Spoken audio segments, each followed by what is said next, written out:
요즘에는 웬만한 일은 다 세상 아무리 먼 나라 지역에 있는 일들이라도 우리가 웬만한 일은 다 금세 알 수가 있습니다. 하루아침에 모든 통신이 다 연결되어 있기 때문에 전 세계적으로 우리가 돌아가는 걸 다 알 수가 있습니다. 한눈으로 알 수가 있습니다. 그러나 사실은 이제 우리가 40, 50년 전만 하더라도 우리가 국내뿐만 아니라 우리 동네에서도 사실 무슨 일이 일어나는지 서로 잘 몰라요. 근데 사실 예수님 시대만 하더라도 그때만 하더라도 서로 이제 소문이 나면은 이 소문이란 건 뭡니까? 이제 입에서 입으로 전달이 되는 거예요.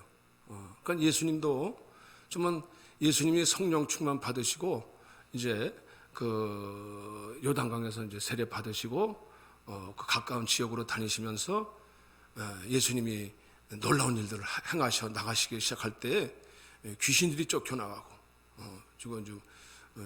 죽은 귀신들이 쫓겨나가고 또 그리고 병자들이 고침을 받고 이런 일들이 막 놀라운 일들 주님의 말씀이 권위가 막 하늘에서 나온 것처럼 권위가 있으셨어요.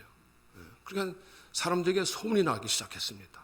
소문이 사막 여기 보니까 14절에 예수께서 성령의 능력으로 갈릴리에 돌아가시니 그 소문이 사방에 퍼졌고 그랬어요. 그래서 예수님은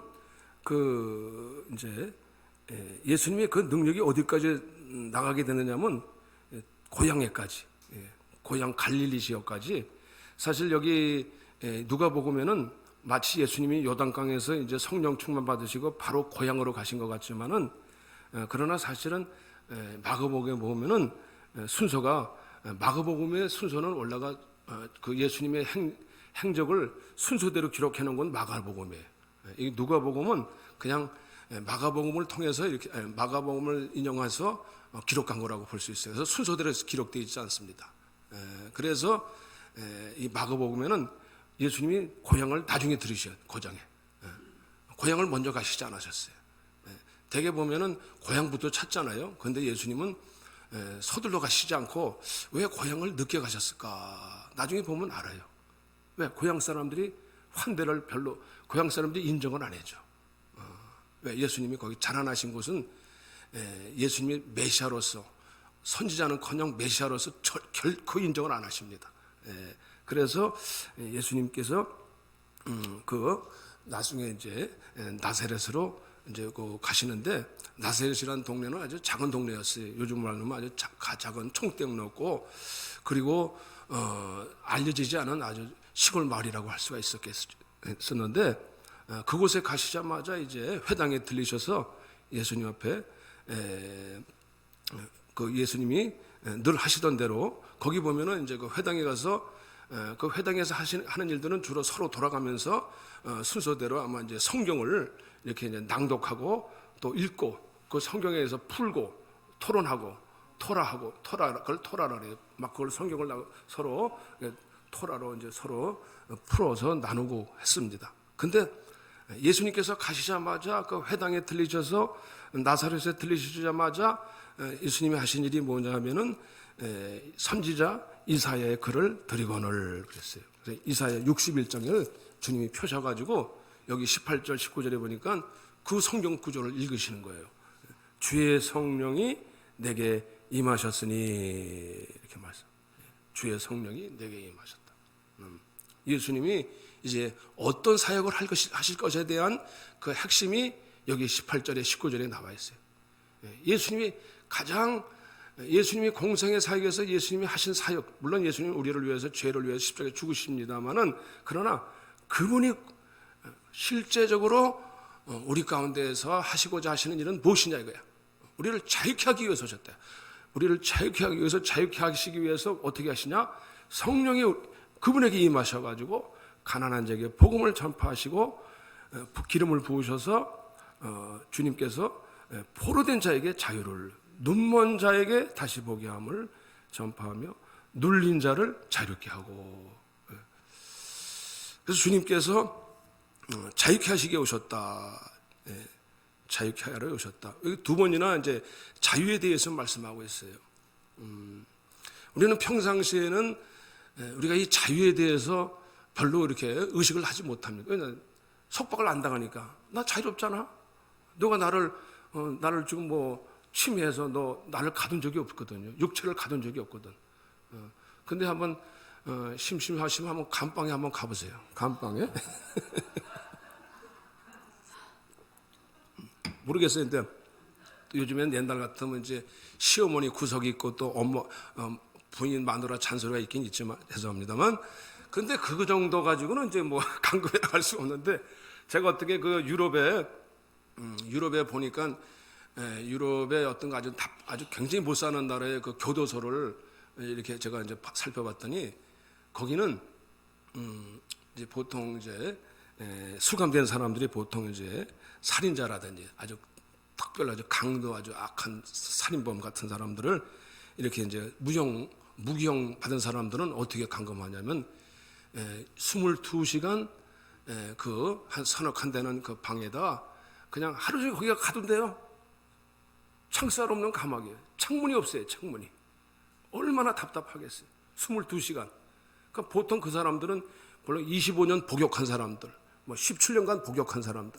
그러니까 기껏해야 그리고 자유라는 게 뭐가 있느냐면은 잠깐 나와서 복도를 걷는 거. 2시간 자유는 뭐냐? 복도. 그것도 세멘트를 다 사막 막힌 데를. 그러니까 절대로 막힌 데를 거기서 이제 운동한다고 왔다 갔다 하는. 그 정도가 최고의 자유라는 거야. 얼마나 답답하겠습니까? 자연을 볼 수가 없어요. 하늘을 볼 수가 없어요. 얼마나 답답하겠습니까?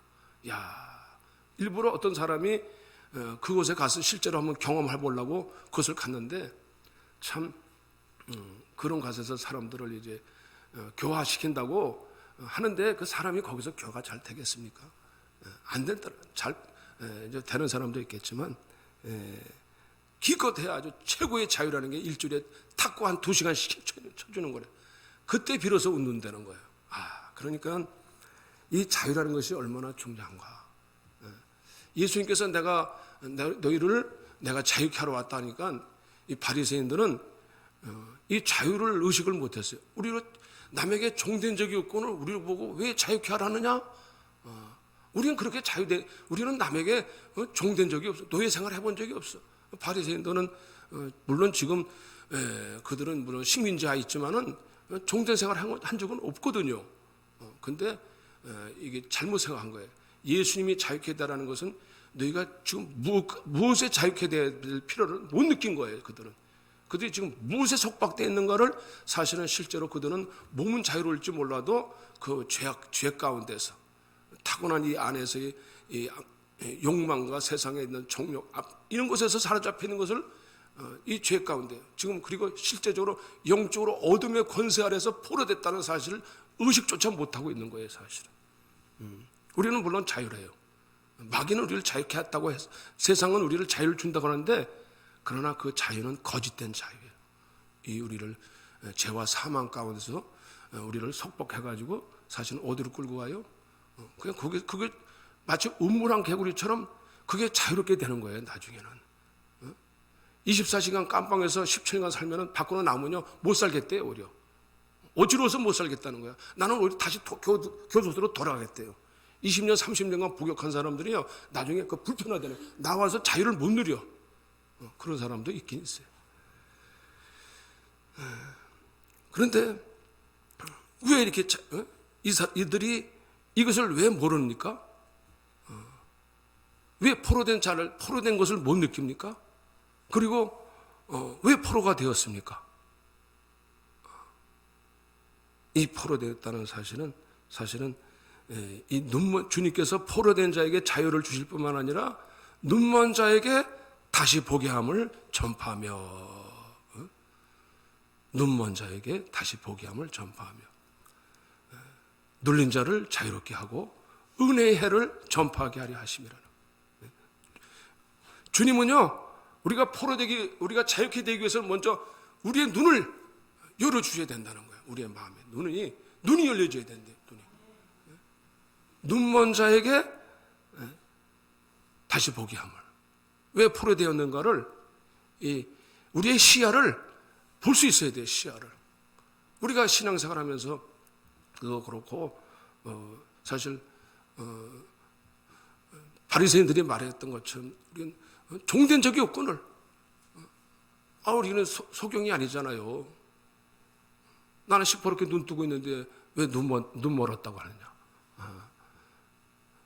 이 사실이 우리는 우리 안목, 현실의 안목, 이생의 정력, 이 세상의 안목, 세상의 이생의 자랑, 우리가 보는 것만 봐요. 더 진정한 것을 볼 수 있는 것을 못 보고 있기 때문에 그것이 눈먼자라는 거예요. 여러분 어디까지 보고 계세요? 정말 실질적인 것을 볼 수 있습니까? 우리 주님이 보셔서 우리의 시야를 어디까지 열어주셨어요? 우리는 현실 부분만 보여요. 이걸 보니까 우리는 거기서 내가 스스로 속박당해 있다는 사실조차를 못 느끼는 거예요. 사실. 우리 하나님은 우리에게 진정한 영원한 이 땅에서 우리의 영원한 정말 안목을 보게 하실 수 있도록 눈을 열어주시는 줄을 믿으시길 바랍니다. 그래서 주님 바울 사도도 에베소 교회에게 뭐라고 했어요? 너희가 성령의 지혜와 계시의 정신을 주셔서 하나님을 알게 하시고, 하나님이 이 지으신 세계가 얼마나 크시고 위대하신 것이 보이라 이거예요. 너희가 우리가 이 땅에서 우리가 정말 봐야 될 것을 못 보는 것이 정말 어떻게 보면 답답한 어떻게 우리가 신앙생활하면서 그걸 못 보고 있다는 사실이 우리는 영적인 소경이라는 거예요. 어떻게 보면은 물론 눈만 소경이 있어요. 실제로 우리가 이 물체를 못 보는 소경 답답하죠. 그러나 주님 입장에서 볼 때는 우리가 이 세상을 보지 하나님의 영광의 그 계시를 보지 못하는 것이 주님께서도 이것을 열어주시려고 이 땅에 오신 줄로 믿으시길 바라요. 그래서 로마서 1장에서도 보면은 하나님의 만물이 지으신 것이 분명히 보여 알게 되거늘 하나님의 보이지 않는 하나님의 능력과 신성함이 분명히 보여 알게 되거늘 하나님께서 자연 만물을 다 이게 자연 만물 있는 것을 자기 상태로 지어주신 창조는 무엇입니까? 그걸 통해서 뭘 보라는 거예요? 하나님의 계시를 보라는 거예요. 우리는 직접 주님의 영적인 계시를 보지 못하더라도 때로는 이 간접적으로 하나님의 만물을 통해서 하나님 위대하신 분이시다. 하나님은 땅에 비를 내리셔가지고 하늘 창조하셨을 뿐만 아니라 구름을 지으셔서 비를 주셔가지고 땅에 있는 모든 가축까지 다 먹이시고 입히시고 그리고 살게 하시는 분이시구나.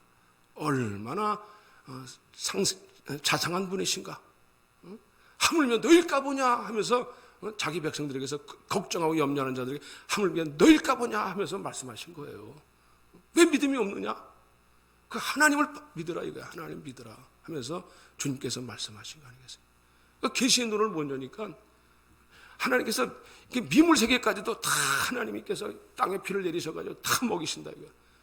그 하나님의 능력과 하나님의 신성을 우리가 알도록 그 계시를 통해서도 보여주신다는 거예요. 그래서 저와 여러분들이 이 눈을 하나님 앞에 나서 성령이 임하실 때 우리의 눈은 가려진 눈을 성령이 임하셔서 저와 여러분들에게 보는 눈을 열어주시기를 바랍니다. 그러면 내가 누구인 줄 알아요. 내가 비로소 내가 지금 어둠의 영적 세계가 무엇인가가 보여지고 실체가 보여진다는 거야. 육신의 눈은 안 보이지만 영적인 안목으로 열어주셔가지고 내가 무엇에 사로잡혀 있었던가. 하나님 말씀보다도 세상에 있는 그 육신의 그 세상의 구습에 쫓아갔던 삶에서 내가 왜 거기에 붙들려 살았는지를 내가 비로소 보게 되는 거예요. 내가 죄인입니다 하고 우리는 하나님 앞에 나와서 나를 자유케 하시옵소서. 주님의 성령이 오시면 우리는 자유케 돼요. 속박되어 있던 곳에서부터 내 마음에서 눌렸던 곳에서부터 거기서부터 우리는 자유케 되는 것입니다. 거기서 우리는 하나님의 능력을 가지고 우리가 선포하고 거기서 우리가 속박된 곳에서부터 우리가 그 원한을 깨뜨려 버리고 하나님께서 응답해 주시기를 바랍니다. 저희는 우리의 삶 속에 묵혀 있고 속박되어 있고 눌렸던 것들을 삶에 우리가 원수되었던 것들에서부터 자유케 되시기를 바랍니다. 자유케 되기를 위해서 오신 거예요. 주님께서 주님 오신 목적은 우리를 이 포로된 자에게서 우리는 그것을 열어주시도록 눈이 열어주셔야 돼요. 근데 그걸 못 보니까 자꾸 우리의 이 눈이 신앙생활을 하면서도 이게 석박되어 있는 거예요. 오늘 여기 보세요. 바로 나사렛 동네 사람들이 바로 그거예요. 나사렛. 예수를 바로 보지 못하니까, 예수를 바로 알지 못하니까 저 요셉의 아들 아니냐. 그 예수님께서 이 말씀을 가지고서는 이렇게 탁 이사야 61장을 탁 낭독하시면서 그 말씀을 풀어주니까 이야, 탐복을 하는 거예요. 어떻게 저렇게 말씀에 권위가 있고 정말 지혜로운 거. 놀라면서도 한편으로는 쟤는 목사 요셉의 아들 목수의 아들이 아니냐. 여기 사실 더 구체적으로 보면 마가복음에 보면은 더 이렇게 마가복음에 보면 자세하게 썼더라고. 그러니까 이 사람이 마리아 아들 목수가 아니냐, 야고보와 형제 유다 시몬의 형제가 아니냐. 그러니까 그 너희들이 우리와 함께 있지 아니하냐 하면서 예수를 배척한지라 그랬어요. 근데 놀랐어요. 권위 있는 말씀에 놀랐어요. 소문도 들었어요. 그런데 예수님이 하시고자 하시는 일을 이 말씀에 너희에게 응했느니라 했는데 받아들이질 않아. 받아들이질 않아. 소문도 듣긴 들었어. 근데 경배하질 않아. 그분 앞에 그분을 메시아로서 인정할 생각 요만큼도 눈꼽만큼도 없어. 쟤는 지금 우리가 그래 옛날에 제가 유년 시절에 뛰어놀던 쟤 아니야. 뭐가 들어왔어요 먼저? 선입견. 쟤는 원래 제가 나하고 동창하냐 동창 뭐 이런 식으로 예전에 저 만났잖아. 그 누이가 여기 앉아 있잖아요.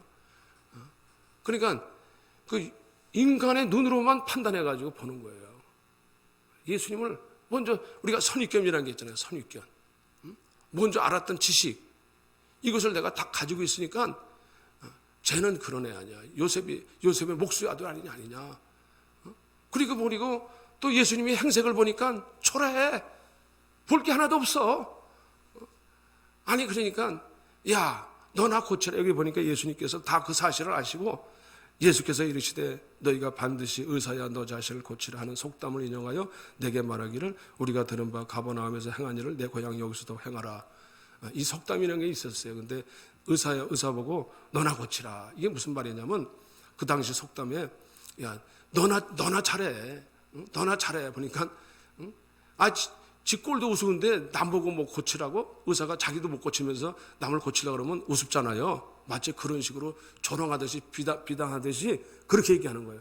너나 잘해. 설교하지 말고 너나 잘해. 이런 식으로 들리는 거예요. 남의 얘기를 안 들리는 거예요. 우리가 행색이 초라하고 물론 예수님이 그 능력을 행하셨지만은 보니까 메시아 같지 않거든. 그러니까 너나 잘하세요. 이런 식으로 받아들이는 거예요. 그러니까 예수님이 아시고 그들을 권면하시기 위해서 사실 이 말씀을 하시는 거예요. 그들의 마음의 속을 다 아셔요. 여러분 우리 신앙생활 하면 우리가 먼저 하나님 앞에 나올 때 그리고 교회를 볼 때 우리가 기독교를 인식할 때 많은 사람들이 미리 선입견이 있어요. 기독교는 말 많은 종교야. 말만 하더라. 말만 많더라. 뭐 이런 식으로 미리 선입견을 놓고 어떻게 버려요?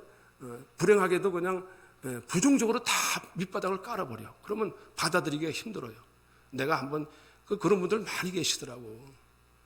안 들어와 말이. 예수 믿는 사람들은 뭐 이렇다더라 저렇다더라. 이게 밑바닥이 뭐냐? 그 사람들 모습을 보니까 전혀 그거 믿어봐야 별 차이도 없더만 이렇게 벌써 선입견이 다 깔려 있어 버려가지고 교회에 대해서 얼마나 그 미디어에서 얼마나 이 기독교를 많이 안 좋게 막 부정적으로 소위 말해서 비판합니까? 그러니까 이게 선입견이 딱 깔려 있으면요 안 들어오는 거예요. 아무리 좋은 얘기도 안 들려. 그러면 그 불행을 벗어날 수가 없어요. 하나님은 이 나사렛을 복 주시기 위해서 고향을 찾으셨는데 주님께서 그 마가복음에 보니까 그들이 그것을 배척한지라 거기서는 아무 권능도 행할 수 없더라. 아무 능력도 행하실 수 없어요. 안 받아들이면은 주여 어서 오시옵소서, 정말 주님 환영합니다 하고 환영하고 받아들이고 간구하고 구했어야 되는데, 뭐 그냥 너나 잘하세요 이렇게 하면 뭐가 되겠어요. 안 되는 거. 주여 오셔서 우리를 구원해 주시옵소서, 이렇게 막 간구하는 마음으로 찾아야 되는데, 뭐 편안하게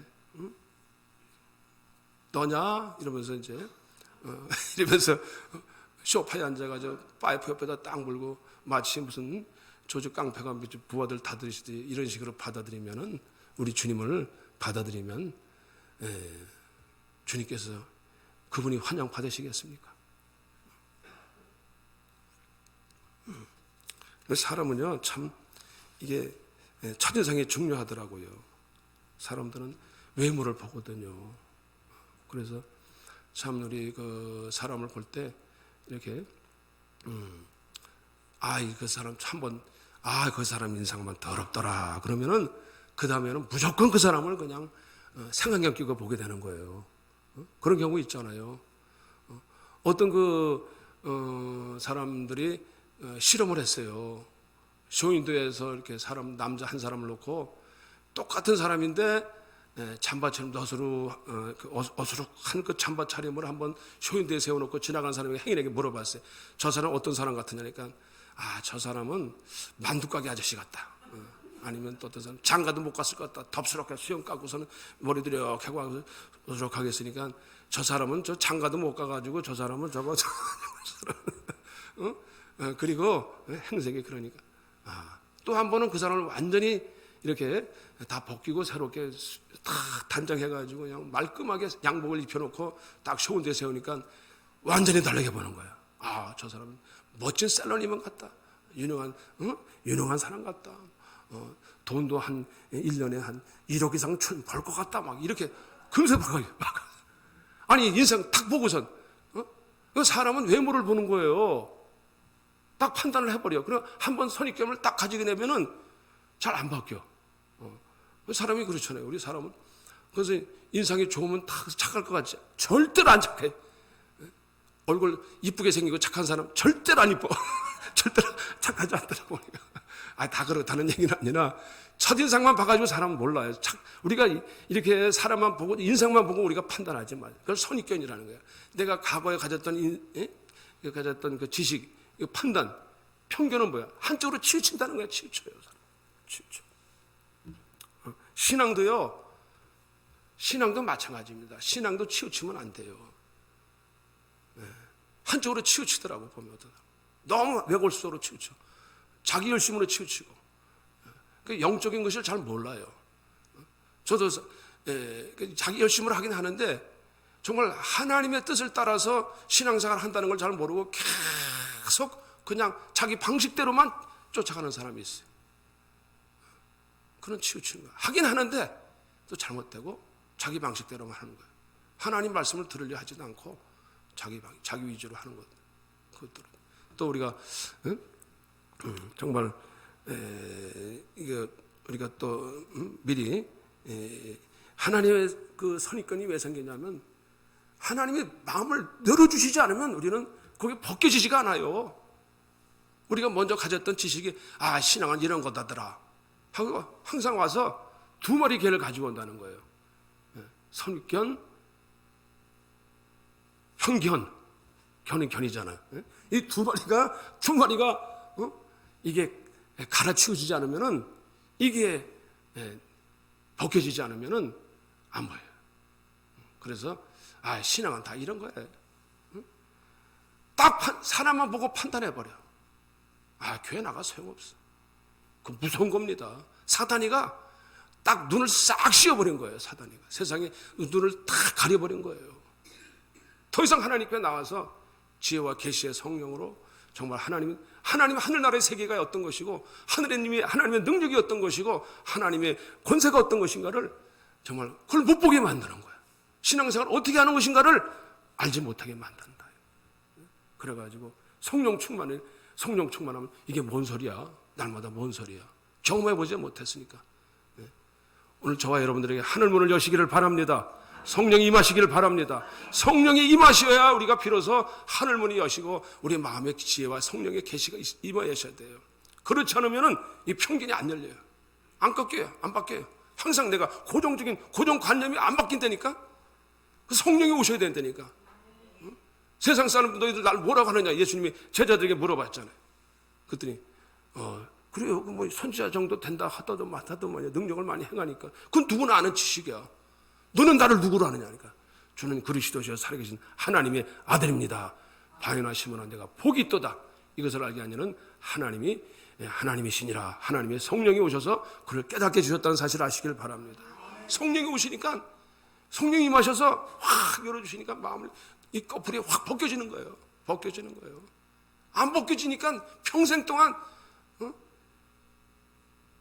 정말 이 고생을 하면서도요 벗어나지 못해. 불교 보세요. 불교. 얼마나 수행한답시고 고행을 하면서 그 어두운 그 고행길을 가면서도 자기가 수행을 통해서 간다고 하지만 그 자기 선입관이 안 벗겨지는 거예요. 하늘의 문이 안 열리니까. 하늘 가는 길을 모르니까. 믿음의 길을 모르니까. 저와 여러분들에게 이 묶인 데서 열려지는 축복이 있으시기를 바랍니다.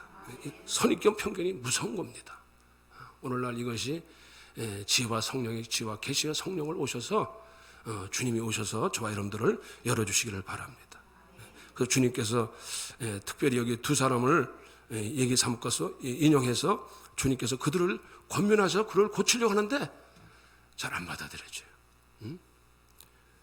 내가 참으로 너에게 이르노니 엘리야 시대에 하늘이 열려서 하늘이 닫혔을 때 3년 6개월 닫혔을 때에 온 땅에 큰 흉년이 들었을 때에 이스라엘에 많은 과부가 있었을 때 엘리야가 그 중 한 사람에게만 보내심을 받지 않고 오직 한 사람에게도 보내심 받지 않고 시돈 땅에 있는 사렙대 한 과부에게 뿐이니라. 엘리야 시대 때 말이죠. 그 아방 때 우상을 최고로 악하게 섬겼던 아방에게 엘리야가 뭐라고 합니까? 내 말이 다시 없으면 3년 동안 다시는 비가 없으리라. 딱 한마디로 해놓고 그냥 딱 없어져 버리는 거예요. 왜? 목숨을 유기를 당하니까. 그건 아합이 진짜 비가 안 오기 시작하는 거예요. 모든 책임을 이 아합이 자기가 잘못된 죄를 자기가 알지 못하고 저 엘리야를 잡아 죽이라고. 엘리야를. 근데 하나님이 어디로 숨기세요? 그리시네가로 숨기죠. 그리시네가. 그리시네가는 어딘지는 몰라도 아주 조그만 냇가인 것 같아. 근데 거기도 숨었다가 물이 마르니까 계속 비가 안 오니까 거기도 물이 말라버려. 그러니까 나중에 하나님께서 이 땅에서는 거할 곳이 없다. 왜냐, 이 엘리야를 잡아서 눈까지 짚고 찾으려고 하니까, 잡아서 죽이려고 하니까. 사실은 아합에게 하나님이 돌이키라고 하는 건데, 이건 자기 잘못은 깨닫지 못하고 눈이 이게 안 떼지니까 잘못을 다 엘리야에게만 돌려요. 엘리야에게만. 자기 잘못은 모르고 다 엘리야에게. 이게 악한 자의 소욕입니다. 자기 죄는 못 봐요. 남의 죄만 봐요. 너 때문에 비가 안 온다. 네가 말해. 그건 사실 하나님을 인정한 거거든. 그러면서도 인정하면서도 자기 죄는 돌이키려고 하질 않아. 그래서 결국은 하나님 심판받는 겁니다.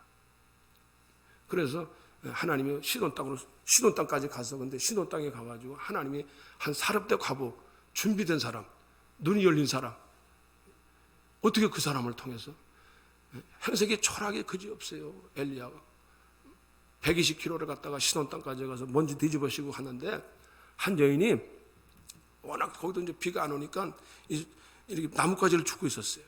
왜? 이제는 내가 이제 한우큼 그 밀가루 한우큼하고 기름 한 병 조금 남은 거 가지고 이제 그거 가지고 먹고 죽으려고 마지막으로 이거 먹고 죽으려고 이제 나뭇가지 줍고 있었는데 웬 행색이 초라한 그 사람이 와가지고 그걸 먼저 나에게 먹게 하라. 이게 이런 뒤집어질 일이 어디 있습니까? 미치고 환장할 일이지. 우리가 따지고 보면 그거 먼저 나에게 먹게, 물 좀 있으면 나에게 먼저 먹게 하라. 근데 이게 말이죠, 하나님 말씀으로 들리는 거예요.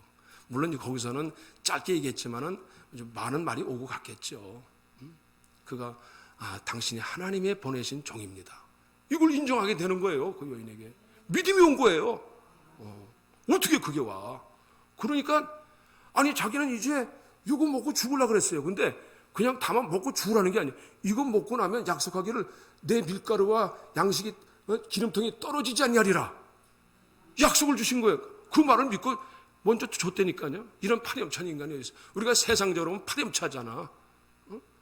아니 우리가 지금 없는데 뭐 하나님께 앞에 우리가 그러잖아요. 세상 말로 편선입가님이 아니 없는 사람 앞에 뺏어갈 걸 뺏어가 빈대 벼룩을 잡아먹지 뭐 이런 식으로.